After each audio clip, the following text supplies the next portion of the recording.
Haleluya! Haleluya! Haleluya!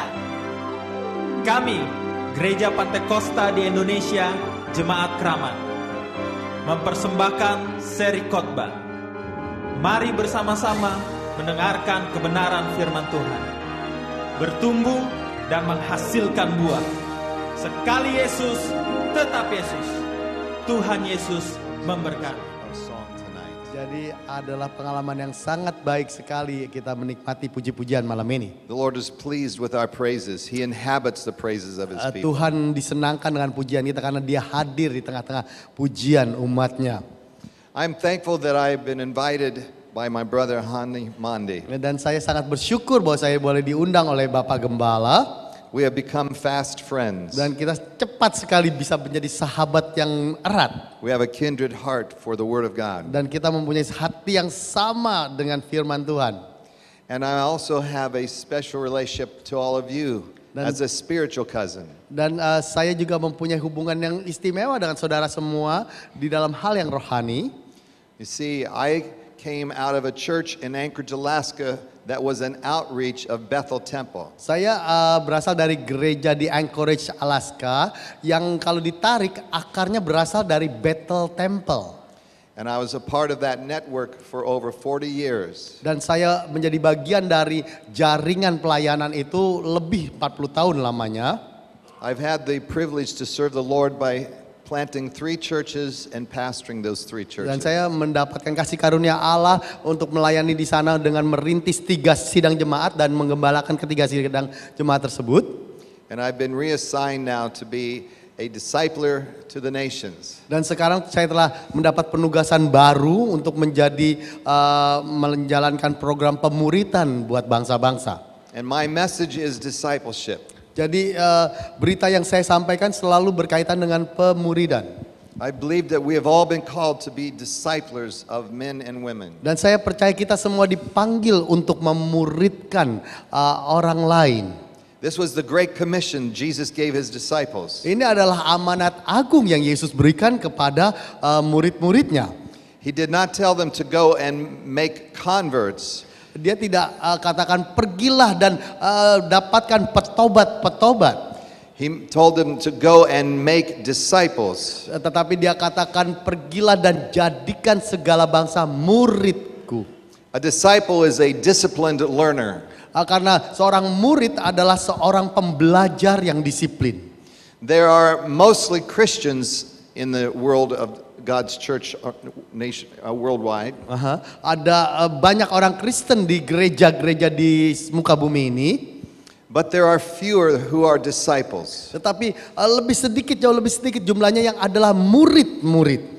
And I believe this is the fault of the church at large. Dan ini saya percaya adalah kesalahan atau kelalaian gereja secara umum. We have lost sight of the command of Jesus to make disciples. Kita telah kehilangan pandangan dari perintah Yesus kepada murid-muridnya untuk memuridkan bangsa-bangsa. And so I like to encourage us all to find that one to disciple. Jadi saya hendak mendorong kita semua, saudara semua, untuk kembali masuk kepada perintah itu, memuridkan bangsa-bangsa. We are to reproduce after ourselves. Bahwa kita harus menghasilkan kembali orang-orang yang serupa Kristus. And I am I have been reproduced after the likeness of the teachings of Bethel Temple. Saya sendiri adalah merupakan hasil pelipat ganda dari pelajaran atau pengajaran yang saya terima dari Bethel Temple. I do not wear that as a badge of honor. Saya tidak menggunakan itu sebagai badge saya. Because we all see through a glass darkly.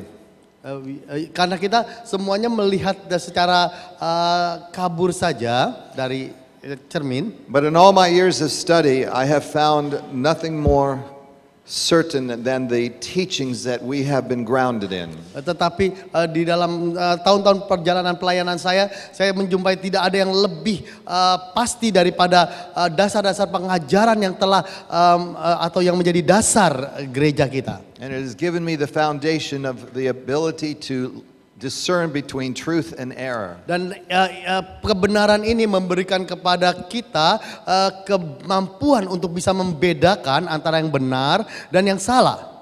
We must not be given to teachers that only give us what we want to hear. Kita tidak boleh memberikan diri kita hanya mendengarkan hal-hal yang ingin kita dengarkan.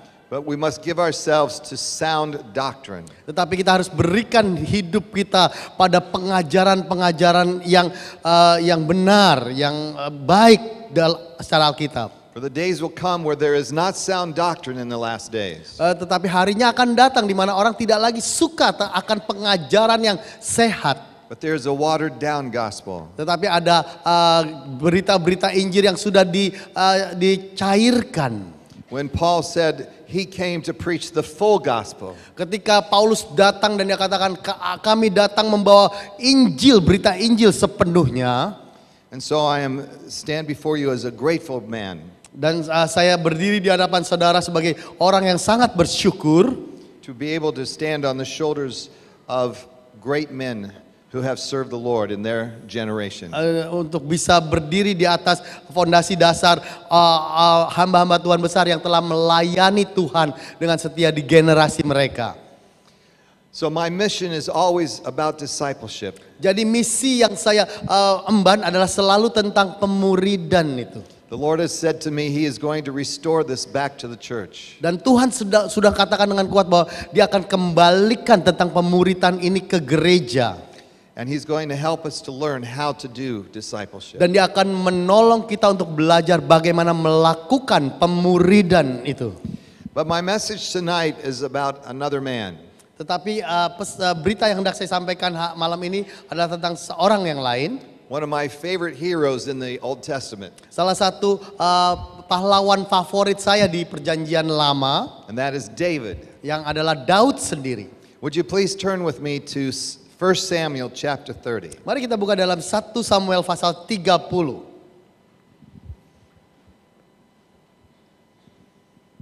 As you are turning there, I would like to give you the context of where this story stands. Saya hendak ceritakan tentang konteks dari mana cerita ini diangkat. David as a young man was anointed by Samuel.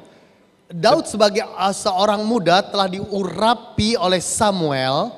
He was 17 years old when Samuel anointed him with a horn of oil. Dia berusia 17 tahun ketika Samuel mengurapinya dengan minyak urapan dari tanduk gitu. And he prophesied to David that he would be the next king of Israel. Dan dia bernubuat terhadap Daud dan dia katakan Daud akan menjadi raja berikutnya bagi Israel. But David had a long ways to go before that happened. Tetapi Daud harus melakukan perjalanan atau perjalanannya jauh sekali sampai dia akhirnya memang menjadi raja. Because Saul would reign for a total of 40 years. Karena Saul sendiri berkuasa sebagai raja secara keseluruhan 40 tahun.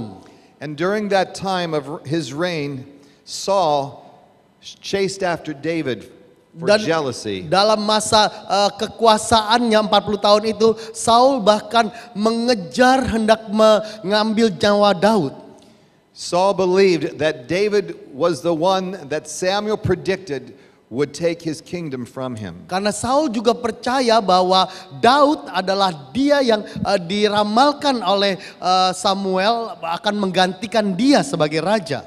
You see, Saul was a disobedient servant of the people. Karena Saul adalah pelayan atau raja yang tidak taat, pelayan bangsa Israel yang tidak taat. There was a time where God told him to destroy the Amalekites, who were enemies of Israel. Ada waktunya ketika Allah perintahkan Saul untuk membasmi habis bangsa Amalek yang adalah musuh Israel. He was to destroy and wipe them out, including men, women, and children, and the animals. Dia harusnya membantai habis, menghapuskan mereka sama sekali dari muka bumi, termasuk wanita, anak-anak, dan anak-anak kecil. The Amalekites were a wicked people. Karena bangsa Amalek itu adalah bangsa yang jahat. They attacked Israel on their way out from Egypt. Mereka menyerang Israel ketika Israel baru keluar dari tanah perbudakan Mesir. And so Saul, because of his disobedience to God, Dan Saul karena tidak mentaati perintah Allah, was told someone else would take his place. diberitahukan kepada Saul bahwa orang lain akan menggantikanmu sebagai raja. So because of the rise of the popularity of David, Dan karena popularitas Daud semakin meningkat, he began to suspect that David would be that man. maka Saul mulai mencurigai bahwa Daudlah yang nanti itu akan menjadi raja menggantikan dia. So in his jealousy, he chased David. Jadi di dalam kecemburuannya dia mengejar-ngejar untuk mencabut nyawa Daud. He wanted to protect his throne Jadi dia hendak mempertahankan tahtanya and kill David before he took this away from him. dan membunuh Daud sebelum Daud mampu untuk mengambil tahtanya. So for many years, Saul chased David from cave to cave. Jadi bertahun-tahun Saul mengejar Daud dari gua ke gua Throughout the land of Israel.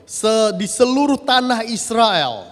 He had his operatives out there watching and looking for David. Dan dia juga telah mengutus pengintai-pengintai untuk terus mengawasi pergerakan Daud. And as soon as they found where he was, they would come back and tell him, David is at such and such a place. Dan setiap kali mata-mata itu membawa kabar bahwa mereka mengetahui di mana keberadaan Daud, dan selalu Saul akan menyerang dan mengejar Daud di tempat persembunyiannya itu. So he would go search for David. Jadi dia akan selalu mencari Daud. But David always had the ability to escape. Tetapi Daud selalu bisa lolos dari sergapan Saul.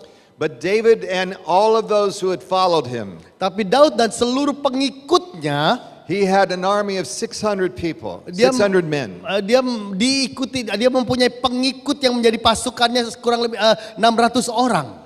And if you were to give each of those men a wife, that would be 1,200 adults. Iya, kalau masing-masing orang itu pengikutnya itu mempunyai istri, maka setidaknya ada 1.200 orang yang mengikuti Daud.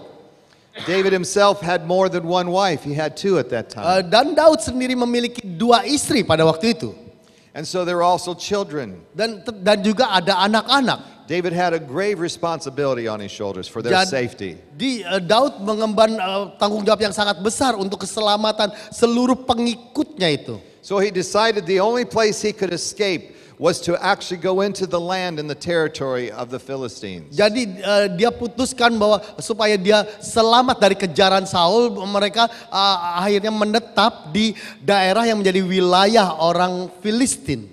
And so when he was there, he fell into favor with a Philistine king called Ashish. Dan ketika dia di sana, dia mendapatkan perkenanan dari raja Filistin yang bernama Asis. And so Saul's end was coming near. Jadi Saul sedang menjelang akhir kekuasaannya. Samuel the prophet had died. Karena Samuel nabi itu telah mati. And 5 kings of the Philistines rose up to confront Saul and his armies. Dan 5 raja Filistin bergabung menyerang Saul dan pasukannya. So Saul was afraid. Jadi Saul ketakutan. God was not speaking to him anymore. Karena Allah tidak lagi berbicara kepadanya. He would not hear from God by dream or by prophets. Dia tidak lagi mendengar suara Tuhan baik melalui mimpi atau melalui kata-kata nabi. And so he decided to try to find Samuel through a medium, through a witch. Dia coba mencari Samuel yang telah mati itu melalui dukun pemanggil arwah. Hoping that she could call Samuel's spirit up from the grave and he could tell him what to do. Dan berharap supaya si dukun itu bisa memanggil arwah Samuel dan memberitahu kepada Saul apa yang harus dilakukannya. But Samuel, in rising, said to Saul, Tetapi Samuel berkata kepada Saul, "The Lord has turned now away from you. bahwa Tuhan telah berpaling daripadamu. The Lord has now become your enemy. Tuhan telah menjadi lawanmu sekarang. And he's given your throne to one of your neighbors, Dan dia telah memberikan tahtamu kepada orang lain, to David. kepada Daud. But yet David is in the land of the Philistines as a fugitive. Tetapi sekarang Daud adalah seorang pelarian yang sedang menetap di tanah Filistin. And God tells him, here's why. Dan Tuhan memberitahu mengapa. Because you did not obey the Lord or carry out his fierce wrath against the Amalekites. Dia katakan karena engkau tidak mentaati perintah Tuhan dengan melakukan perintahnya ketika engkau harus menumpas habis Amalek. The Lord has done this to you today. Maka Tuhan telah melakukan hal ini kepadamu hari ini. The Lord will hand both Israel and you over to the Philistines tomorrow. Bahwa Tuhan akan menyerahkan engkau dan seluruh rakyatnya kepada orang Filistin besok. And you and your sons will be with me. Dan engkau dan anak-anakmu akan bersama dengan aku. And the Lord will also hand over the army of Israel to the Philistines. Dan Tuhan juga akan menyerahkan pasukan Israel kepada orang Filistin. Now this is terrible news. Ini adalah kabar yang mengerikan yang Saul dengar. Saul just got told by Samuel's spirit raised from the grave below that he would be with Samuel tomorrow. Jadi Saul mendengar kabar dari arwah Samuel yang keluar dari bumi ini, permukaan bumi ini, bahwa esok hari Saul akan bersama dengan Samuel. So he got his answer about his future right there. Jadi di sana dia mendapatkan berita tentang masa depannya. And David has no idea this is going on. Dan Daud sama sekali tidak tahu menahu apa yang sedang terjadi. Think of what would have been in the mind of David at this time. Jadi saudara bisa coba bayangkan apa yang sedang berkecamuk di pikiran Daud saat itu. One day he wakes up in a place called Ziklag where he has been living for a year and 4 months. Dan satu kali dia bangun di tempat yang disebut Ziklag, di mana dia telah menetap di sana selama 4 tahun dan 4 bulan. And his king Ashish says to him, "We're going to attack Israel and I'm bringing you with us." Dan Raja Filistin Asis itu mengajak Daud, dia katakan, kami akan menyerang Israel dan kami ingin engkau ikut membantu kami. But the other kings did not trust David because of his reputation. Dan tetapi raja-raja Filistin yang lain tidak mempercayai Daud karena reputasinya. And he said to those kings, David has been with me for over a year and he's always been loyal and trustworthy. I trust him. Tapi Asis katakan, Daud telah mengikuti aku bertahun-tahun dan dia telah menunjukkan kesetiaannya kepadaku dan aku percaya padanya. But they said, no, we can't trust him. He may turn on us when we go into battle. Tetapi raja-raja Filistin yang lain katakan, tidak, kami tidak bisa mempercayainya. Dia mungkin berbalik dan akan menyerang kita di pertempuran. And then win favor of his people again. Dan kemudian akan berbalik kembali membantu bangsanya Israel. So Ashish goes to David and says, I trust you, but they don't trust you. Jadi Asis datang kepada Daud dan katakan, aku percaya padamu, tetapi orang Filistin yang lain tidak percaya padamu. So you will have to take you and your 600-man army and go back home. Jadi engkau harus bawa pasukanmu tuh yang 600 itu pulang kembali ke rumah. Now this was good news for David because it put him in a place now of not having to go up against his own people. Dan ini adalah kabar baik buat Daud karena Daud tidak perlu harus maju berperang melawan bangsanya sendiri.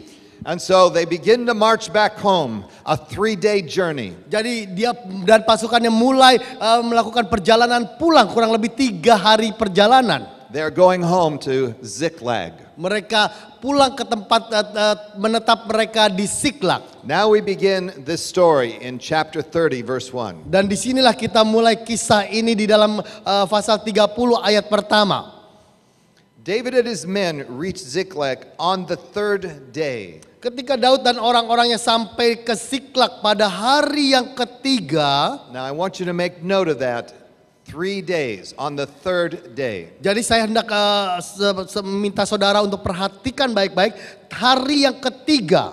Now the Amalekites had raided the Negev and Ziklag. Dan orang Amalek telah menyerbu tanah Negeb dan Ziklag. Now if Saul had done what God told him to do, this would not have ever happened. They would have been wiped out already. Kalau seandainya Saul telah mentaati sepenuhnya perintah Tuhan untuk menumpas habis bangsa Amalek, maka peristiwa ini tidak akan pernah terjadi. And the Amalekites, in one sense, had a reputation of being cowards. Orang Amalek di satu sisi mempunyai reputasi sebagai orang yang pengecut. You see, the warriors would typically be out front, and the Amalekites would come from behind to attack the weak and the elderly. Karena pahlawan-pahlawan perang biasanya ada di garis depan dan bertempur, tetapi orang Amalek itu hanya bertempur di garis belakang dan menyerang orang-orang yang lemah. And they had been a raiding party going through the Negev. Dan mereka adalah seperti gerombolan perampok gitu, dan mereka pergi ke tanah Negeb. And they come upon Ziklag to find it is unguarded and unprotected. All the men are gone. Dan mereka sampai di Ziklag dan mereka jumpai di kota itu semua laki-lakinya tidak ada dan kota itu tidak terkawal, tidak terjaga. So it says they attacked Ziklag and burned it and had taken captive the women and all who were in it, both young and old. Dikatakan Ziklag telah dikalahkan oleh mereka dan dibakar habis, perempuan-perempuan dan semua orang yang ada di sana, tua dan muda, telah ditawan mereka. They killed none of them but carried them off as they went on their way. Dengan tidak membunuh seorang pun, mereka menggiring sekaliannya. Now here comes David and his men, worn out from a 3-day march back to the camp. Lalu tibalah Daud dan pengikutnya 600 orang itu telah kelelahan dari 3 hari perjalanan jauhnya. The closer they get, the men are starting to talk about, oh, I can't wait to be with my wife and my children again. Semakin dekat mereka ke kota tempat tinggal mereka, maka orang-orang itu mulai begitu tidak sabaran untuk bertemu dengan keluarga, dengan istri dan anak-anak mereka. They were beginning to have imaginations of a great meal waiting for them. Dan mereka mulai membayangkan bahwa mereka akan mengalami kehangatan di rumah. And their wives and children running out to greet them. Dan istri dan anak-anak mereka datang dan lari menyambut mereka. But instead, verse 3, they found it destroyed by fire, Ziklag. Tetapi di ayat ketiga dikatakan Daud dan orang-orang yang sampai kota itu mereka dapati tampaklah kota itu terbakar habis. And their wives and sons and daughters taken captive. Dan istri mereka serta anak-anak mereka yang laki-laki dan perempuan telah ditawan. So David and his men wept aloud until they had no strength left to weep. Lalu menangislah Daud dan rakyat yang bersama-sama dengan itu dengan nyaring sampai mereka tidak kuat lagi menangis. David's 2 wives had been captured, Ahinoam of Jezreel and Abigail, the widow of Nabal of Carmel. Juga kedua istri Daud ditawan, yaitu Ahinoam perempuan Israel dan Abigail bekas istri Nabal orang Karmel itu. Imagine the depth of their grief. Jadi bayangkan betapa dalamnya kepedihan mereka itu. They didn't know if their wife and children were alive.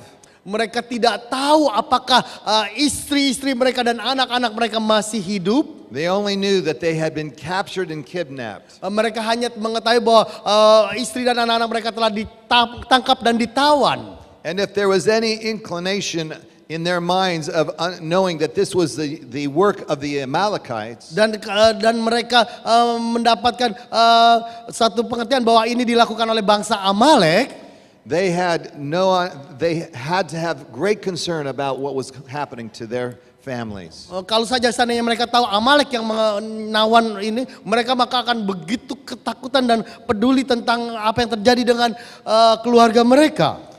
So it says that in verse 6, David was greatly distressed. Dan di ayat ke-6 dikatakan, dan Daud sangat terjepit. Because the men were talking of stoning him. Karena rakyat itu, pasukan itu mengatakan hendak melempari dia dengan batu. Each man became bitter in spirit because of their sons and daughters. Seluruh rakyat itu telah pedih hati masing-masing karena anak-anaknya laki-laki dan perempuan. So not only is David distressed in his heart about losing his own wife and children, but now all the men are talking about stoning him. It's his fault. They wanted to blame somebody. Bukan saja Daud sekarang dalam keadaan yang tertekan karena kehilangan istri-istrinya, tetapi sekarang juga rakyat yang mengikutinya juga menekan dia dengan sangat berat, hendak jadi Daud sangat tertekan, terjepit. David, you brought us into this situation. Daud, engkaulah yang bertanggung jawab, engkau membuat peristiwa ini terjadi. You made us march out to join the kings of the Philistines. Engkau yang menyuruh kami pergi keluar untuk membantu Raja Asis. And now look what this has brought us. Dan coba lihat sekarang apa yang terjadi dengan keluarga kami, keluarga kita. Death and destruction and the loss of our homes and our family. Dan lihat kehancuran dan kita kehilangan semua anggota rumah keluarga kita. And so there had to be wicked men among David. Jadi pasti ada orang-orang yang jahat, orang-orang yang tidak baik di antara pengikut-pengikut Daud itu. Instigators and backbiters that said, let's kill him. Jadi orang-orang yang provokator itu yang suka menghasut itu, dia katakan, mari kita lempari dia dengan batu. But I love this next verse. Tetapi saya suka sekali ayat berikutnya ini. But David found strength in the Lord his God. Tetapi Daud menguatkan kepercayaannya kepada Tuhan Allahnya. In Psalm 77 verse 2, it says, David says, in my distress I cried out to the Lord. Di dalam Mazmur 77 dikatakan, di dalam keadaan yang terjepit aku berseru pada Tuhan. He knew that God was his refuge and his strength at this time. Karena Daud tahu persis bahwa Allah lah tempat persembunyiannya dan kekuatannya pada saat-saat seperti ini. When we have come to that place where it seems that we've lost everything and there's no hope for anything. Kalau kita berada di dalam keadaan yang begitu menyesakan, di mana kita telah kehilangan segala sesuatu dan kita tidak melihat harapan. If tragedy falls upon your life one day, Ketika ada satu tragedi yang terjadi atas hidupmu satu hari, find your strength in God. Cari kekuatanmu dari Allah. Because there is no testing, no temptation that will take you. Karena tidak ada pencobaan, tidak ada yang akan mengalahkan engkau. Other than that, what God will allow Daripada atau tidak ada pencobaan yang lebih besar daripada yang Tuhan izinkan. and He will not allow this temptation to be greater than what you are able to handle. Jadi tidak ada pencobaan yang lebih besar daripada yang saudara sanggup untuk hadapi. Because in that moment, in your weakness, He will make you strong. Karena di saat-saat seperti itu, di tengah-tengah kelemahanmu, Allah akan membuat engkau kuat. So David has a big problem here. Jadi Daud sedang mengalami masalah yang sangat besar di sini. He's probably even thinking back to that promise and that prophecy that Samuel called over him that he would one day be king of Israel. Dia bahkan mungkin bisa mengenang kembali tentang nubuatan yang dikatakan oleh Samuel terhadap dirinya, bahwa dia akan menjadi raja Israel. But that vision seems so far away. Tetapi saat ini sepertinya seolah-olah visi itu sudah jauh sekali kelihatannya, kabur. After years of being a fugitive from his own family and people. Setelah bertahun-tahun menjadi pelarian dari antara bangsanya sendiri. I'm sure he lost that vision. Saya yakin dia telah kehilangan visi itu. Sometimes God gives us a vision. Ada waktunya di mana Allah berikan pada kita satu visi. He deposits a promise and a desire in your heart to Dia fulfill. tanamkan satu hasrat dan satu kerinduan dalam hatimu. But then life happens and obstacles faces and it seems like that will never happen. Tetapi kemudian dalam perjalanan hidup ini ada pergumulan, ada halangan yang membuat engkau katakan visi itu tidak akan pernah terjadi. But God uses these obstacles and trials Tetapi Allah pakai penghalang-penghalang ini dan pergumulan-pergumulan ini to mold you and shape you on the potter's wheel. Untuk membentuk engkau di penjunan itu, tempat buat tanah liat. On the potter's wheel, the potter reaches his hand and puts a hole into the top of the clay. Dipelarikan penjunan itu, maka si penjunan itu masukkan ke tanah liatnya dan untuk membentuk bejana itu. And he begins to form his hands with the clay in between his hands. Dan dia mulai membentuk bejana dari tanah liat itu dengan tangannya sendiri. And he applies pressure from the inside, pushing out. Dan dia berikan tekanan sedikit dari dalam untuk ditekan keluar. And when he wants to form a neck on the vessel, he applies pressure from the outside going Dan towards kalau dia the hendak membuat satu leher di bejana itu, maka dia harus berikan tekanan dari luar terhadap tanah liat yang sedang dibentuk jadi bejana itu. God uses pressure to shape you and mold you into the person He's called you to be. Jadi Allah menggunakan tekanan demi tekanan untuk membentuk dan membuat saudara menjadi. And David is at this pressure point right now, Dan Daud saat ini sedang berada di titik tekanan itu saat ini. where God is about to finish the vessel on the potter's wheel. Di mana Allah sendiri sedang menyelesaikannya bejananya di tempat pelarikan bejana itu. You see, Saul is already dead. Saul sudah mati. It took David 3 days to get back. Jadi membutuhkan Daud 3 hari untuk kembali. But the battle was already happening in Jezreel. Jadi peperangan sudah terjadi di Israel. And Saul and his sons were killed on the battlefield. Dan Saul dan 3 putranya 3 anak laki-lakinya telah mati terbunuh di medan peperangan. He did not even know that his enemy Saul was no longer alive to bother him anymore. Daud bahkan tidak menyadari bahwa musuhnya Saul itu sudah mati dan tidak akan mengganggunya lagi. And that prophecy was about to be fulfilled. Dan nubuatan itu sedang digenapi. And sometimes it seems like in that last minute of the final hour, Dan kadang-kadang itu terjadi seperti di menit terakhir, di jam yang terakhir. the greatest test will come before the hour of its fulfillment. Ujian yang terbesar itu akan terjadi sebelum jam penggenapannya. And we are tempted and tested to quit, to give up. Dan kita begitu tertekan sekali sehingga kita ada di titik hendak menyerah. But never give up in the darkest hour. Tetapi jangan pernah menyerah di titik yang paling gelap. For the sun is about to dawn. Karena matahari itu sedang terbit mereka.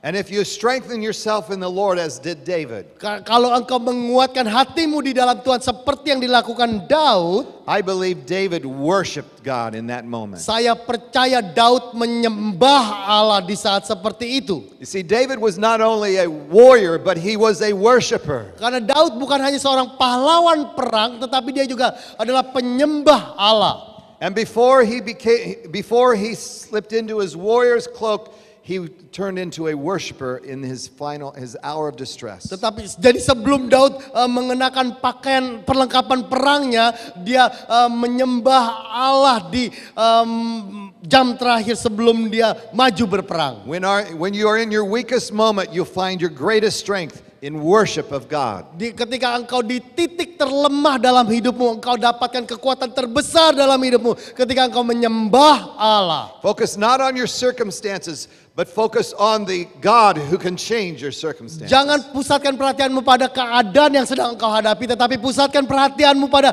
Allah yang adalah sumber kekuatanmu. So David calls out to Abiathar the priest. Jadi Daud memanggil Abiatar imam itu.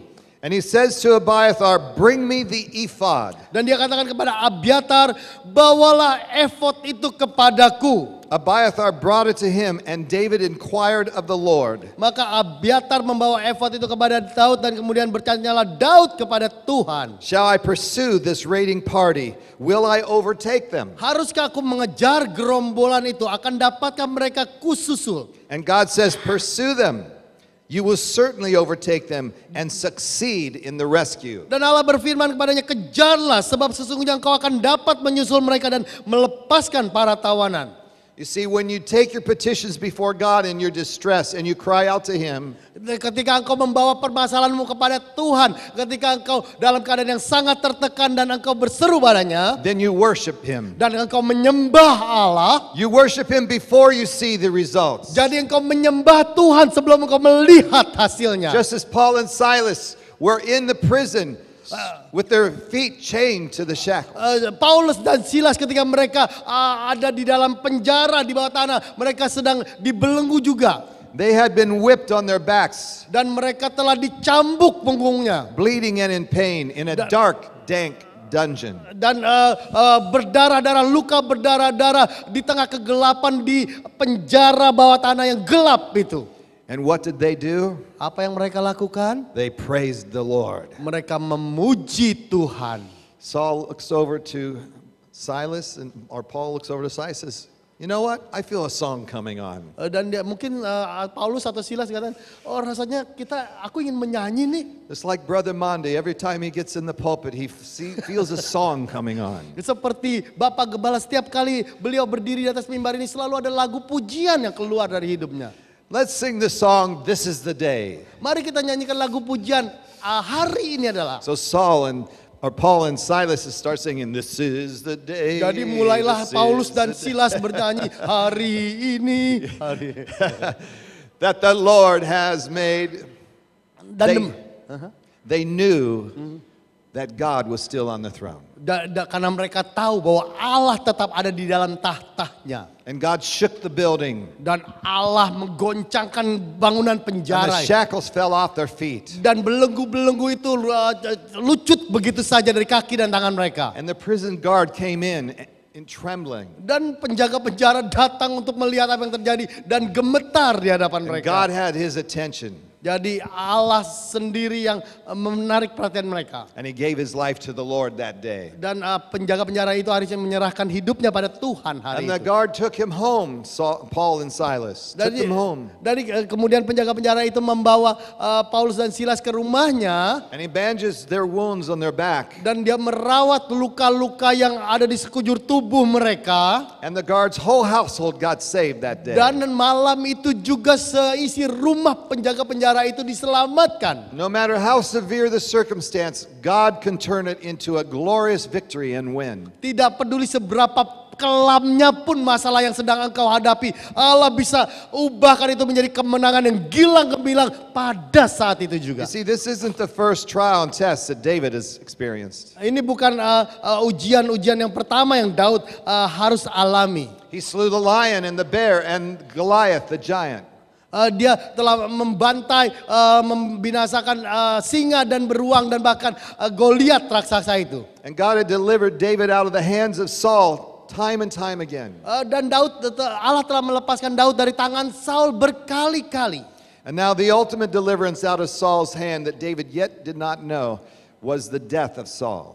Dan akhirnya pelepasan yang sejati dari Saul, dan Daud tidak menyadarinya bahwa Saul sudah mati.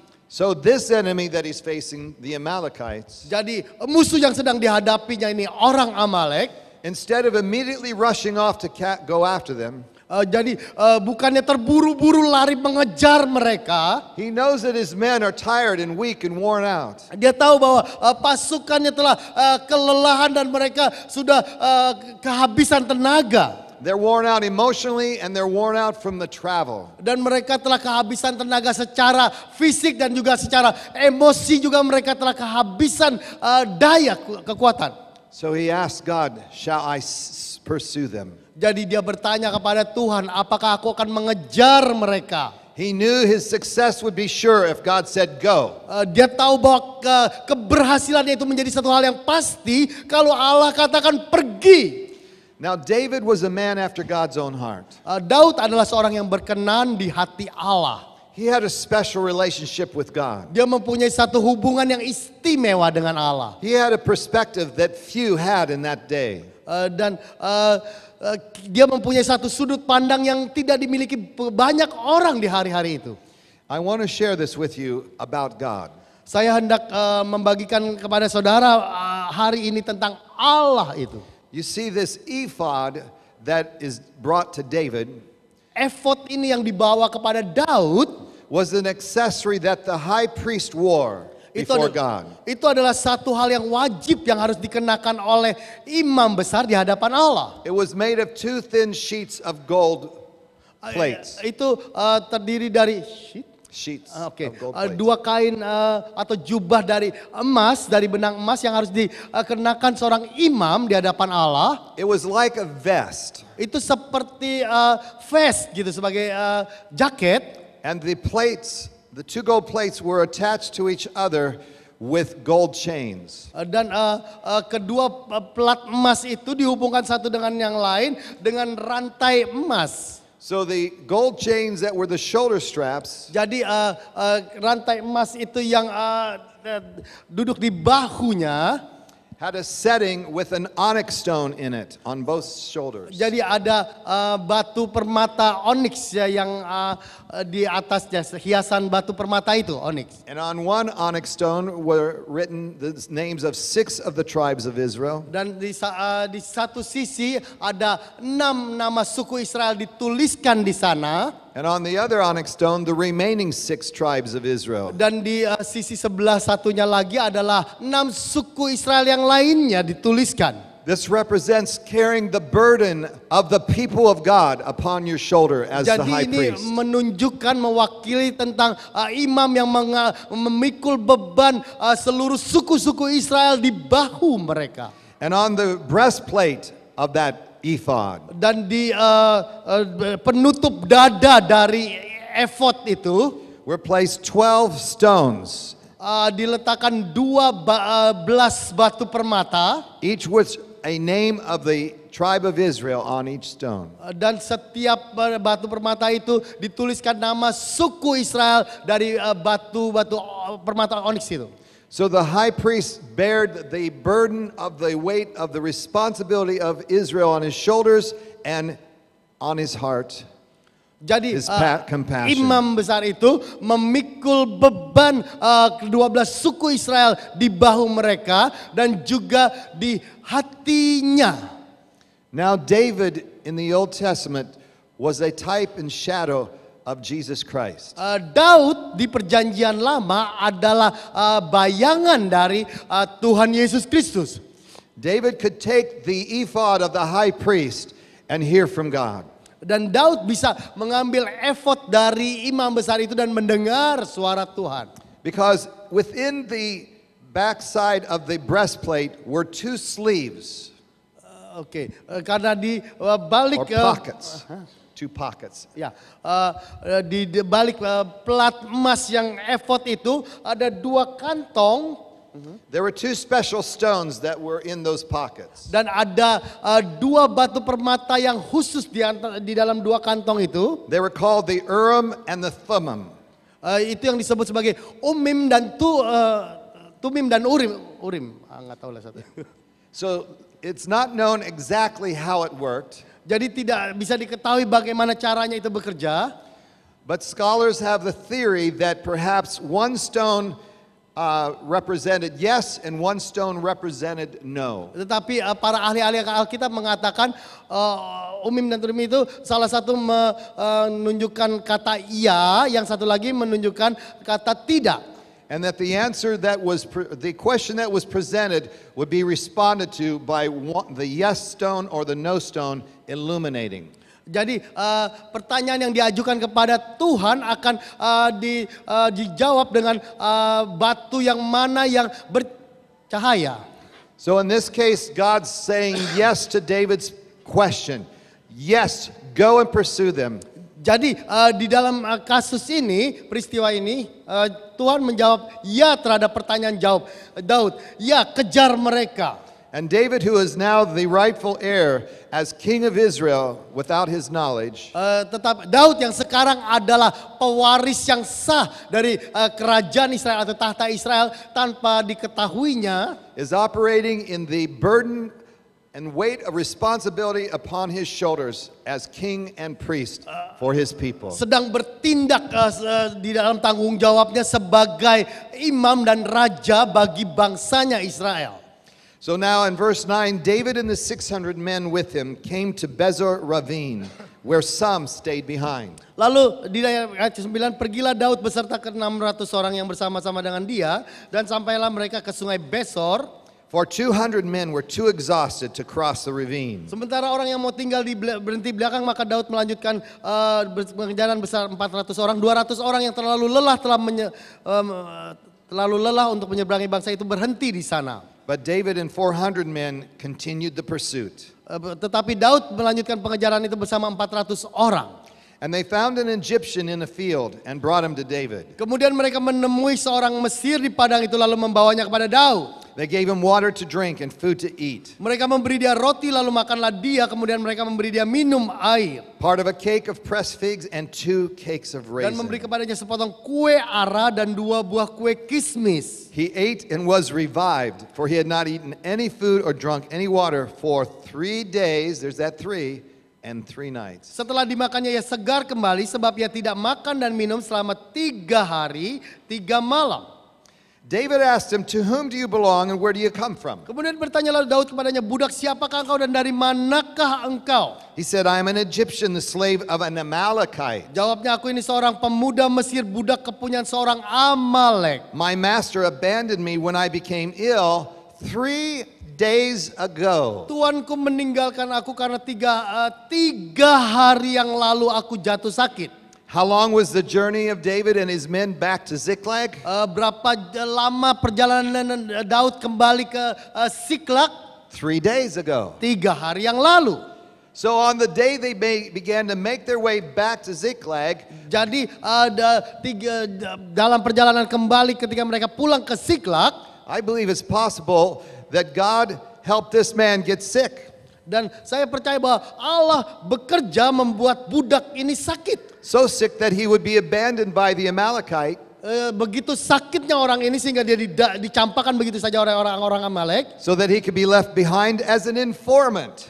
Sehingga dia bisa ditinggalkan sebagai informan. As someone who could give David accurate intelligence on the whereabouts of the Amalekites. Sebagai seorang yang bisa memberikan keterangan yang sangat tepat tentang keberadaan orang Amalek itu. You see, God already had David's back. He Jadi- already had David's answer. Jadi Allah telah membuat jawaban, dia telah menolong Daud. Before David knew he was going to need an answer about this. Bahkan sebelum Daud mengetahui bahwa dia membutuhkan jawaban atas pertanyaan tentang hal ini. Because in God's eternal realm, he sees no time. Karena di dalam alam roh Allah tidak melihat ada batasan waktu. Time does not hinder God's sight and knowledge. Waktu itu tidak pernah menjadi penghalang bagi pengetahuan dan kuasa Allah. God does not exist within time, but time exists within God. Allah tidak berada di dalam satu kurun waktu, tetapi kurun waktu itu ada di dalam keberadaan, ada di dalam Allah. Time does not govern God, but God governs time. Waktu tidak mengatur Allah, tetapi Allah lah yang mengatur waktu. Because God always operates in the eternal realm. Karena Allah selalu bertindak di dalam alam yang kekal. God is omnipresent, that is all present. Allah adalah omnipresent, artinya maha hadir. He is all knowing, omniscient, Dan dia adalah omniscient, artinya yang maha tahu. and he is all powerful, Dan dia, omnipotent. dan dia adalah omnipoten, yang maha kuasa. So when God says, I am the God of Abraham, Isaac, and Jacob, Jadi ketika dia katakan, akulah Allah Abraham, Ishak, dan Yakub, he's not speaking of them in their death, dia tidak berbicara tentang mereka itu yang sudah mati. but he's speaking of them in their present reality. Tetapi dia sedang berbicara tentang ketiga orang itu dalam keadaan sejati mereka saat ini. Let me illustrate what I mean by that. Mari saya berikan ilustrasi apa yang saya maksudkan di sini. 10 years ago, how old were you? Think of this in your mind. 10 tahun yang lalu, berapakah usiamu? Coba pikirkan. 10 years from today, how old will you be? 10 tahun dari sekarang, berapakah usiamu akan jadi? God says, I am that I am.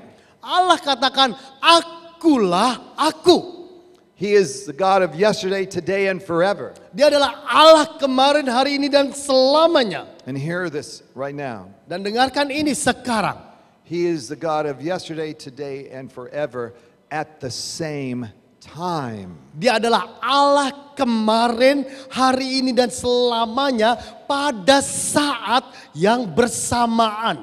Your 10 years past, 10 years ago, is his present reality right now. Jadi 10 tahun hidupmu yang lampau adalah kebenaran Allah saat ini sekarang. Your 10 years from now is his present reality today. Dan 10 tahun kemudian dari hidupmu adalah kesejatian Allah saat ini.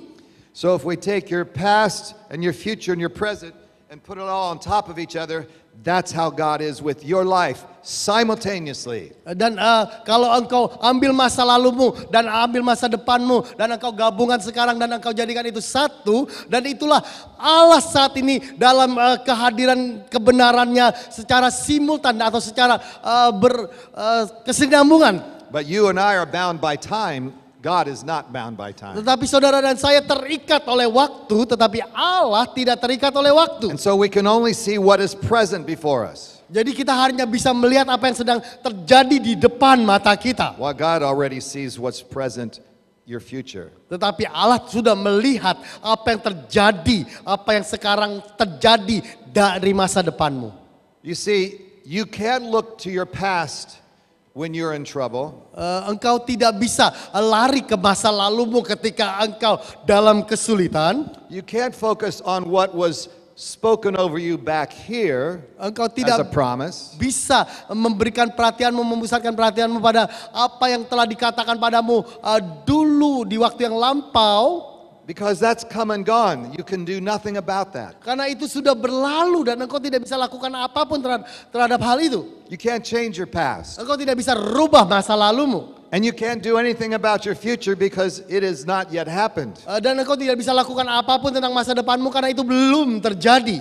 So God's eternity is past, present, and future. Jadi kalau Allah yang menentukan masa lalu, saat ini dan masa depanmu. But the closest we are to eternity is in our present today. Tetapi lebih dekat kita kepada kekekalan itu adalah saat ini, keberadaan kita hari ini. The closest you are to the eternal realm is right now in this room at this moment. Dan lebih dekat engkau pada kesejatian kekekalan itu adalah saat ini di ruangan ini engkau berada. When Jesus said, "He that believes in me will have eternal life." Ketika Yesus katakan, dia yang percaya padaku akan memperoleh hidup yang kekal. He was not speaking about eternal life in the future only. Dia tidak hanya berkata tentang hidup yang kekal di masa depan saja. He's saying you're walking in the eternal realm right now. Dia katakan engkau sedang berjalan di masa kekekalan itu saat ini. David's reality for his future was in the present moment. Jadi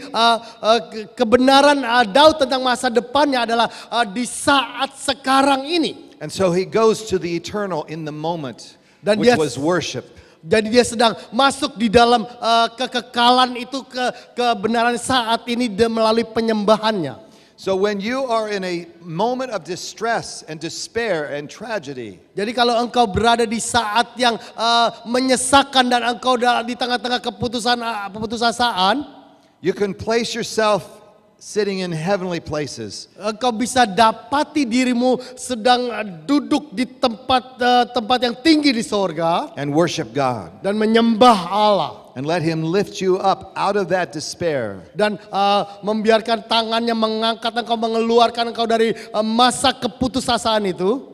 Into a place of hope and faith. Dan meletakkan engkau di tempat yang penuh iman percaya dan pengharapan. Because in God's eternal realm, He already has your answer. Karena di dalam kurun atau keberadaan kekekalan Allah, dia telah memiliki jawaban bagimu. He's already taken care of your problem tomorrow.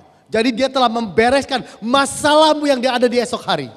He's already got your back. Dia telah begitu melindungi saudara. Which is why Jesus said emphatically, don't worry about tomorrow. Itulah sebabnya Yesus berkata secara empati kepada murid-muridnya, jangan khawatir akan hari esok. You can do nothing about tomorrow. Engkau tidak bisa lakukan apa-apa tentang hari esok. There's enough problem today. Cukuplah masalah hari ini. And even it will take care of itself. Dan bahkan kesusahan sehari itu cukuplah untuk hari ini saja. What is it that you were worrying about a year ago today? Apa yang engkau khawatirkan setahun yang lalu untuk hari ini? What was it that seemed to be so insurmountable? You wondered if you would be able to go on. Dan apakah itu masalah yang begitu waktu itu rasanya begitu besar dan engkau tidak tahu apakah engkau sanggup melewatinya waktu itu? You see, you can't even remember. Bahkan engkau tidak ingat lagi masalah yang lampau itu. Because my favorite verse says this, and it came to pass. Dan karena ayat favorit saya berbunyi demikian. Dan kemudian terjadilah. God took care of it. Dan Allah sendiri yang membereskannya. Maybe not the way you would have liked it to have taken care of. Mungkin bukan cara yang engkau inginkan, yang engkau sukai bahwa begitu cara Allah. But today you are alive. Tetapi hari ini kalau engkau hidup. Today you are clothed. Dan engkau sendiri berpakaian. Today you are fed. Dan engkau makan baik. Today you have a roof over your heads. Dan engkau sendiri mempunyai tempat tinggal untuk And- bernaung. And you have God, your exceedingly rich and great reward. Dan engkau memiliki Allah yang adalah upahmu yang sangat besar itu. What more do you need than that? Apalagi yang engkau butuhkan dari hal itu? Because your battles are the Lord's as Karena well. peperanganmu ada di tangan Tuhan, firman-Nya katakan. So David in verse 15 asked this man, Dan Daud di ayat ke-15 bertanya kepada orang ini. "Can you lead me down to this raiding party?" Daud bertanya, dapatkah engkau menunjukkan jalan kepadaku ke gerombolan itu? And the man wisely answered, Katanya he says, "Swear to me before God that you will not kill me or hand me over to my master, and I will take you down." Katanya, bersumpahlah kepadaku demi Allah bahwa engkau tidak akan membunuh aku dan tidak akan menyerahkan aku ke dalam tangan tuanku itu, maka aku akan menunjukkan jalan kepadamu ke gerombolan itu. So he led David down, and there they were, scattered over the countryside, Yeah. eating and drinking and reveling because of the great amount of plunder they had taken. Ia menunjukkan jalan kepada Daud ke sana dan nampaklah orang-orang itu berpencar-pencar di atas seluruh daerah itu sambil makan, minum dan mengadakan perayaan karena jarahan yang besar yang telah dirampas mereka dari tanah Filistin. Now remember, David had to leave 200 men behind because they were exhausted. Ingat bahwa Daud harus meninggalkan 200 orangnya di belakang karena mereka kelelahan. So you can imagine how exhausted David and his men that went on to pursue could have been as well at this Jadi moment. saudara bisa bayangkan betapa lelahnya Daud dan 400 pengikutnya yang masih terus bertahan dan mengejar saat ini. But to fulfill their task of rescuing his family, the grace of God came upon them so that they could fight from dusk until evening of the next day. All night they fought. Tetapi karena kasih karunia Allah mereka memperoleh kekuatan. Di sini dikatakan bahkan mereka dan pada keesokan harinya Daud menghancurkan mereka dari pagi-pagi buta sampai matahari terbenam. Tidak ada seorang pun yang dari mereka yang lolos. And none of them got away except 400 young men who rode off on camels and fled. Tidak ada seorang pun dari mereka yang lolos kecuali 400 orang muda yang melarikan diri dengan menunggang unta. When you submit to God first Ketika engkau serahkan dirimu kepada Allah lebih dulu and you obey his wishes, dan engkau taati perintahnya, then you can resist the devil and he will flee from you. dan engkau bisa menolak melawan iblis dan dia akan lari daripadamu. David's enemies fled. Jadi musuh-musuh Daud lari kabur. David and his men had an extra strength of grace and anointing that came upon them for this assignment. Daud dan pasukannya memiliki kekuatan ekstra untuk terus maju dan mengalahkan musuh. And when you have submitted to God's direction and obeyed him, Dan kalau engkau tunduk kepada tuntunan Allah dan mentaati perintahnya, do not say I am too weak, jangan pernah katakan bahwa aku terlalu lemah. but know that he will give you the strength to perform, Tetapi to do what ketahuilah he's bahwa told you dia to akan do. berikan kepadamu kekuatan untuk melakukan dan menyelesaikan apapun juga yang diperintahkannya kepadamu. And what a joyous day this was. Dan betapa besarnya sukacita yang dialami oleh Daud. In verse 18, Di ayat ke-18, David recovered everything the Amalekites had taken. Daud melepaskan semua apa yang dirampas oleh orang Amalek itu. Including his two wives. Juga kedua istrinya dapat dilepaskan Daud. Nothing was missing, young or old, boy or girl, plunder or anything else they had taken. Tidak ada yang hilang pada mereka dari hal yang kecil sampai hal yang besar, sampai anak laki-laki dan anak perempuan. David brought everything back. Daud membawa semuanya itu dibawa Daud kembali. And not only everything that they had lost, but he also took all the flocks and herds, and his men drove them ahead of the other livestock, saying, "This is David's plunder." Dan bukan hanya mereka memperoleh kembali hal-hal yang hilang dari mereka, Daud mengambil semua kambing, domba dan lembu, semuanya itu digiring mereka di hadapannya serta berkata, inilah jarahan Daud. Only the day before they were saying, "Let's stone David." Hari sebelumnya mereka berteriak, mari kita timpuki Daud. And the day after, because of God's favor and God's victory, now they're boasting This is our king's plunder. Tetapi hari berikutnya karena kasih karunia Allah, mereka karena kemenangan yang Allah berikan pada mereka dan kelepasan yang Allah berikan pada mereka, mereka berseru, inilah jarahan Daud. And as you proceed forward in the story, you will find that David ultimately becomes the king of all Israel. Dan kalau engkau mengikuti kisahnya selanjutnya, kita akan menjumpai bahwa akhirnya Daud menjadi raja atas seluruh Israel. David passed his last test before an ordination as the king of all Israel. Daud lulus dari ujian terakhirnya sebelum peneguhannya sebagai raja Israel. Never grow weary in trial and testing. Jangan pernah putus asa dan kehilangan pengharapan di tengah-tengah ujian dan pergumulan yang kau hadapi. Because it may just be the light at the end of the tunnel of the fulfillment of God's promise to your vision. Karena itu mungkin saja menjadi cahaya, titik cahaya dari ujung terowongan gelap itu, di mana Allah menggenapi perkataannya terhadap hidupmu. As long as there is breath in our bodies, selama ada nafas dalam tubuh kita, you can live unto Christ engkau bisa terus hidup buat Kristus and continue to press through. dan terus berlari mengejarnya. And remember, right now you're as close to eternity as you can ever be in this life. Dan ingat baik-baik bahwa saat ini engkau lebih dekat di dalam kekekalan itu dalam hidupmu saat ini. Don't let the devil tell you to look to your past and only focus there and cry about what happened to Jangan you. pernah biarkan iblis mengatakan, tuh coba lihat tuh, lihat lagi, kaji lagi masa lalumu, kegagalanmu. And don't put your trust in a future mirage that you cannot touch in reality. Dan jangan pernah engkau tempatkan pengharapanmu pada hayalan-hayalan atau fata morgana di depan itu masa depanmu dan yang tidak pernah dapat engkau gapai. But know that today is the day to hear his voice. Tetapi ketahuilah bahwa hari inilah harinya engkau mendengar suaranya. And the goal is not the end. Dan bahwa tujuan itu bukan akhirnya. The process is the end. Prosesnya itu adalah akhirnya. You and I are all in the process today. Karena saudara dan saya ada di tengah-tengah proses itu hari ini. We are all God's handiwork in progress.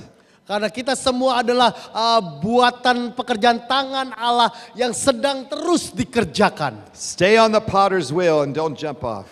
Tetap berada di pelarikan tukang periuk itu dan jangan pernah keluar daripadanya. And yield to the molding, shaping hands of the master Dan potter. berserahlah pada tangannya yang sedang membentuk dan menjadikan saudara. Amen. Amin. Let's pray. Mari kita berdoa.